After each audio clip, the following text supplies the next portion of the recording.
Welcome back to UNX Fast Forward, your daily dose of everything ninja. I'm Chris DeGangi. And I'm Ethan Swanson. And we released over the weekend the second UNX qualifier at Ninja Quest to find our 3 more men, 3 more women who are going to be earning their spot into the major event on November 2nd, streamed here.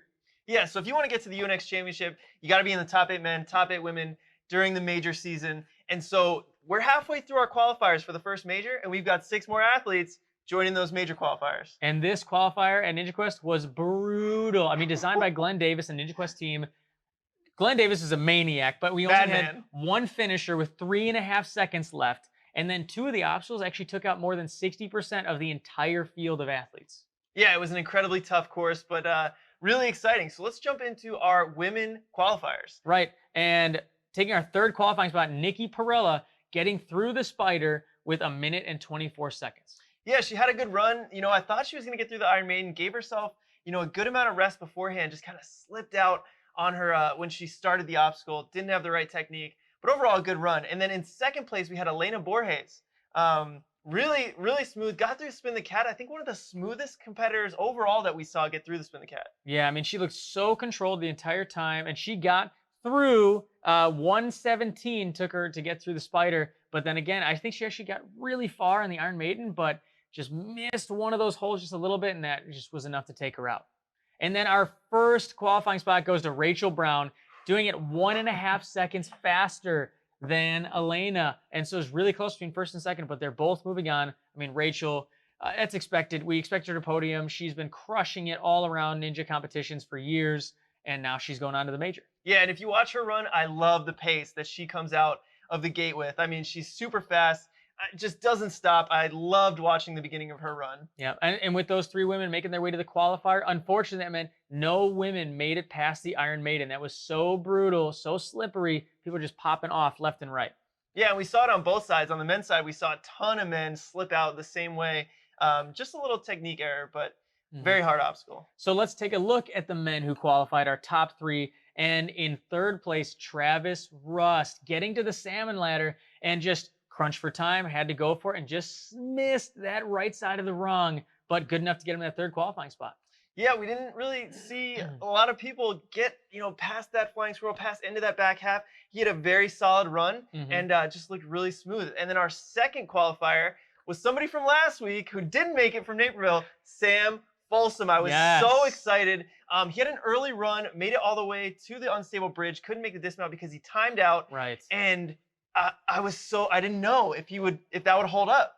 And thankfully for him, it held up, and he's going to the major. Right. I mean, we saw the first qualifier. He just missed out on qualifying. He was the first person to not qualify by 8 seconds. So really glad to see him, get that qualifying spot in Ninja Quest. And he's proving he's one of the top athletes. I'm excited to see him at the major. And that leaves us with our number 1 qualifying spot male, and that is Caleb Bergstrom. Baby Bergie. Baby Bergie. Yeah, no, I don't think it's much of a surprise. Extremely strong competitor. There were a lot of strong athletes here, but Caleb Bergstrom, his upper body strength is renowned among the ninja community. So he didn't even look like he was struggling out there, honestly. Well, he's struggling for time, but he only finished with 3.5 seconds left. Yeah. It was a calculated, methodical, composed run. Right. I think he knew what he had to do, and he finished. And he was the 3rd runner overall. Like, being the only finisher, let alone that's hard enough. But doing it that early in the run order, I mean, wow, absolutely amazing. But that leaves us with our close calls, people who just missed the cut, and we got to talk about him. Jamie Rahn, his run was absolutely amazing. So entertaining to watch, but he got caught up for 40 seconds on Spin the Cat. Unfortunately, in that 40 seconds you just don't have on this course. Yeah, that 40 seconds, not only does it hurts you on the time, it makes you have to go faster, but mentally, it makes you just have to make decisions. You lose a little bit of focus because you're so concerned about how much time you just lost. And so I think we saw that towards the end of his run on the wingnuts, where he just tried to make a few moves that were a little riskier and just couldn't quite make it. Yep, and that was good enough. I mean, he got in 5th place, just outside of that qualifying spot. And our 4th place men's competitor was Jonah Brown, and he was putting on an amazing run. But on the wingnuts, as he's going to the 4th wingnut, his right hand he grabbed over the plexiglass, which is not allowed. It's actually a better hold. So as soon as he grabbed over there and put full weight on it, that was a disqualification, unfortunately. Yeah, I mean, rules are so important. You got to pay attention to rules, especially on courses like this where you're coming down to the back half. You got to stay focused. But overall, I mean, I think it just shows a strong performance. Yep. And then another one of our close calls, taking the 4th place spot for the women, is Rachel Beth Drake. And she is one of the youngest competitors out here. And she only missed 3rd place by under 5 seconds. It's tough. I mean, I think Nicki Perella, she had a good pace to the beginning of her run, and just the transition she made between obstacles. So just kind of a little bit faster there. Mm-hmm. But now, those are the close calls. We had a lot of shocking moments, a lot of shocking falls at Ninja Quest, and I got to start with RJ Roman. Yeah, I thought RJ Roman was super surprising just because, especially on the flywheels, I expected him to just be so solid, but we saw him, his hips got up super high. In my opinion, it looked like, I think maybe he was trying to connect, and so trying to keep his hips back and get the connection. I don't know. What did you see? No, I think that's exactly it. Trying to link it because he knows, Caleb only finished 3.5 seconds left. He knows he's got to connect. He's got to link it. And Caleb actually almost peeled. He barely got his fingertips. So I think RJ must have been maybe a half inch or an inch further away. And that was enough to make it so he just couldn't pull it in. Yeah, definitely surprising. But then on the women's side, another shocking fall for me, Caitlin Bergstrom. For me too. Yeah. No, I think that Spin the Cat was such a tricky obstacle, and it was so unforgiving. Yeah. And I just think I was very I really thought she was going to get through it, and just didn't quite get it.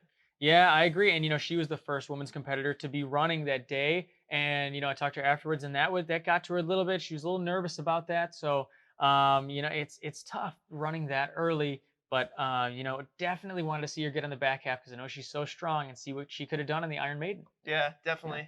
But that brings us to another one of the women's competitors, insanely strong, Ashley McConville. Yeah, Ashley McConville, so surprising on this one. I think we talked a lot before the competition about her upper body strength and how excited we were to see her get to this back half, and unfortunately she misplaced her feet on the coin flip and just didn't quite get to it. Yeah, and it's once again such a shame because we've seen her do like an 11-foot lache from cliffhanger to cliffhanger on Instagram. I wanted to see her on those big moves, and I think she could have done a lot of special things in the back half of the course. Yeah, absolutely. Right. And, that's kind of our recap on the qualifier episode from Ninja Quest. Tomorrow, we're going to check out some other big moments, check out more info on the Ninja Killers, some stats. But until then, I'm Ethan Swanson. And I'm Chris DeGangi, and we'll see you next time on UNX Now.